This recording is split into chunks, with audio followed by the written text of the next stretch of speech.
Latihan terakhir timnas lanjut digeber menjelang tampil di ajang Piala AFF U23 2025 di Jakarta. Kejutan hari Min 1, Gerald Van Burg dinilai cerdik di tengah pengumuman daftar pemain untuk ajang Piala AFF. Pelatih timnas Malaysia U23 langsung tidak sabar untuk bertemu timnas muda Indonesia di Stadion GBK. Nama Rafael Struijk dan Marcelino akhirnya dibahas di tengah Gerald Van Burg umumkan 23 pemain untuk ajang Piala AFF. Ramai soal klarifikasi Coach Indra Safri soal dirinya yang disebut menjadi Direktur Teknik PSSI oleh Ratu Tisha. Shane Patinama kini langsung mencetak assist berkelas di laga debutnya bersama Buriram United. Simak informasi selengkapnya sebagai berikut.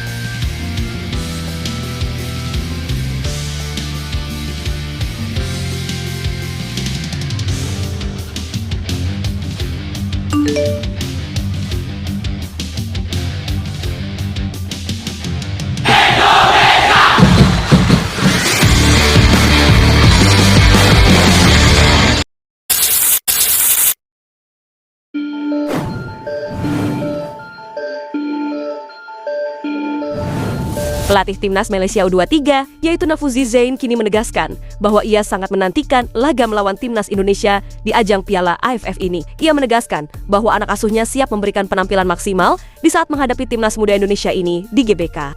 Memang, kalau kita lihat di senior tim, Indonesia dan Malaysia rivalitasnya yang ditunggu-tunggu oleh fans dari kedua negara, kata Nafuzi Zain. Jadi, saya merasa ini satu pertandingan yang menarik, terutama untuk tim Malaysia bisa bermain di sini. Di depan pendukung Indonesia, yang kita tahu, fanatik terang sang pelatih. Ya, timnas Malaysia memang berada satu grup bersama timnas Indonesia U23 di ajang Piala AFF ini, di mana keduanya berada di grup A bersama Brunei Darussalam dan juga timnas Filipina. Di mana laga kedua kubu nantinya baru akan tersaji pada Senin mendatang. Tepatnya pada tanggal 21 Juli 2025 ini, sang pelatih pun berharap bahwa laga nanti anak asuhnya bisa memberikan perlawanan dan memberikan tontonan yang menarik, sehingga timnya bisa meraih hasil maksimal di laga nanti. Saya mengharapkan akan ada tontonan menarik, dan untuk Malaysia, semoga bisa menunjukkan penampilan yang bagus. Kita juga mengamati Filipina dan Brunei. Mereka bukan pasukan yang mudah dikalahkan. Namun mudah-mudahan, melawan Indonesia, kami bisa menunjukkan tontonan yang bagus, dan para pemain bisa menikmati pertandingan yang menarik di hadapan pendukung Indonesia, dan bermain penuh keyakinan terang sang pelatih.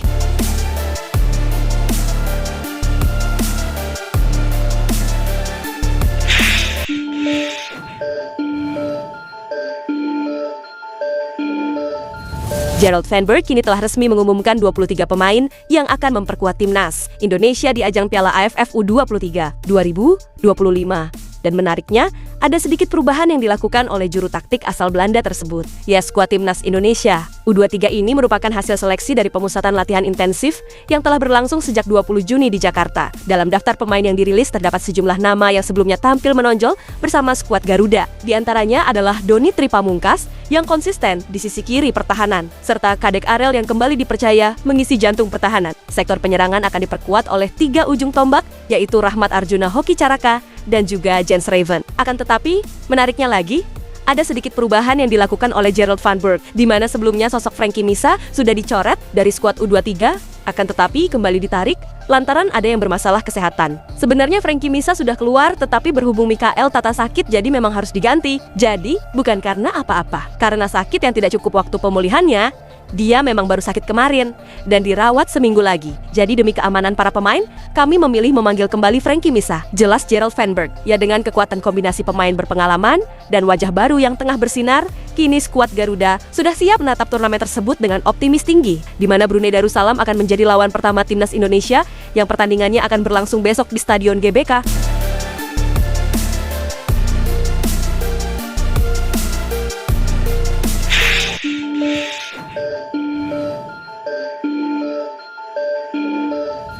Pelatih timnas Indonesia U23 yaitu Gerald Van den Berg kini membantah soal Rafael Struijk dan Marcelino Ferdinand akan bergabung ke timnas Indonesia U23. Gerald beralasan bahwa dua pemain tersebut semestinya tidak membela tim junior meskipun secara usia masih sah bergabung dengan tim U23. Karenanya, Gerald mengutamakan Rafael Struijk dan Marcelino tetap memperkuat tim senior yang sedang berjuang di kualifikasi Piala Dunia putaran keempat. Menurut saya yang paling penting adalah tentang Piala Dunia.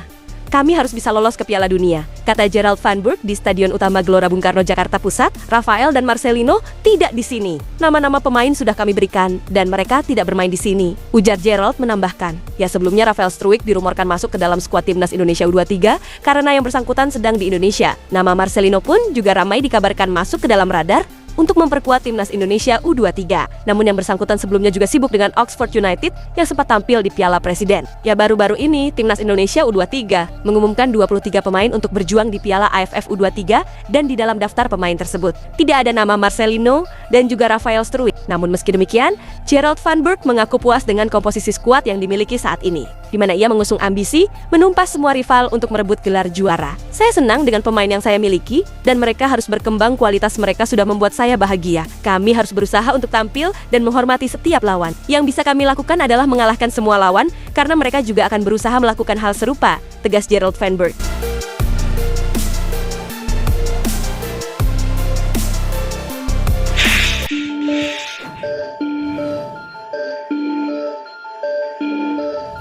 Coach Indra Safri kini akhirnya memberikan klarifikasi atas pernyataan Ratu Tisha. Ia menegaskan bahwa dirinya bukanlah direktur teknik PSSI. Ya, seperti yang diberitakan sebelumnya bahwa Ratu Tisha menyapa Indra Safri sebagai direktur teknik PSSI. Hal itu ia katakan dalam acara pelepasan pemain menuju Gothia Cup. Pernyataan Ratu Tisha yang juga menjabat sebagai wakil ketua umum PSSI seakan-akan menjadi pengumuman bahwa posisi direktur teknik PSSI sudah resmi ditempati oleh Indra Safri. Hal itulah yang kemudian dibantah oleh sosok yang bersangkutan. Ia menyebut bahwa proses penunjukan direktur teknik PSSI masih berjalan dan membutuhkan pertimbangan mendalam. Saya bukan direktur teknik PSSI saat ini.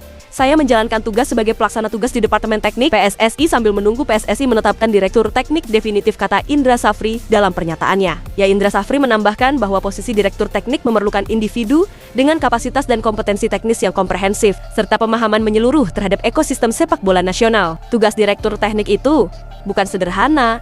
Ia harus membangun fondasi sepak bola Indonesia dari berbagai aspek, dari pembinaan pelatih, pengembangan pemain usia dini grassroots hingga sepak bola wanita. Semua ini memerlukan keseriusan dan ketelitian, jelas Indra Safri. Selain itu, Indra Safri juga menyampaikan bahwa saat ini PSSI telah menunjuk Jordi Cruyff sebagai penasehat teknis timnas Indonesia. Jordi diharapkan mampu memberikan panduan strategis kepada tim pelatih dalam rangka meningkatkan performa timnas Indonesia, baik di level senior maupun di usia muda. Kami di PSSI terus berupaya menyusun kebijakan teknis yang kuat dan keberadaan Jordi adalah bagian dari komitmen itu. Masukan strategis darinya menjadi langkah penting dalam perjalanan timnas ke arah yang lebih kompetitif, jelas Indra Safri. Ya, Indra menambahkan bahwa klarifikasinya ini adalah demi menghindari kesalahpahaman publik terkait struktur teknis di tubuh PSSI. Ia juga menegaskan bahwa dirinya akan tetap menjalankan amanah sebagai pelaksana tugas yang diembannya sejak Maret yang lalu hingga PSSI menemukan sosok direktur teknik yang sesuai.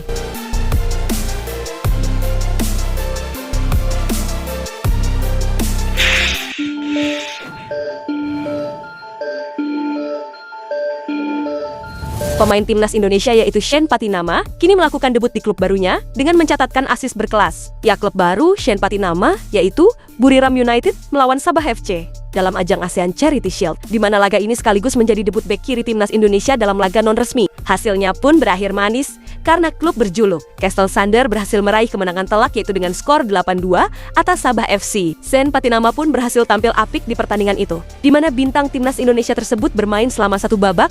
Dan menariknya, ia berhasil menyumbangkan satu assist. Tentu hal ini menjadi modal bagus bagi Shane Patinama bersama klub barunya, sebab ia diharapkan menjadi pilihan utama di Buriram United ke depannya. Hal itu agar dirinya tetap mendapatkan panggilan dari timnas Indonesia yang saat ini tengah berjuang untuk bisa tampil di Piala Dunia 2026.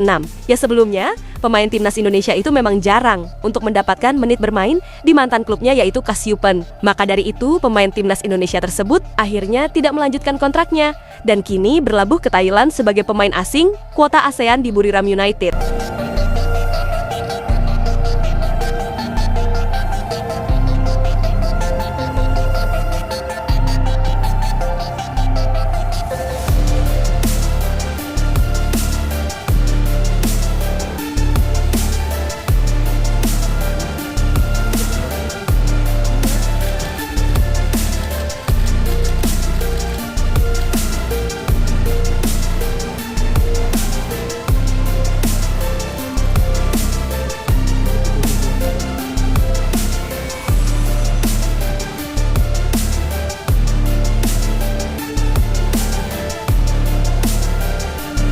Itulah ulasan terkini hangat dan menarik yang dapat kami sajikan hari ini. Jangan lupa, dukung terus tim Merah Putih di channel ini dan salam olahraga.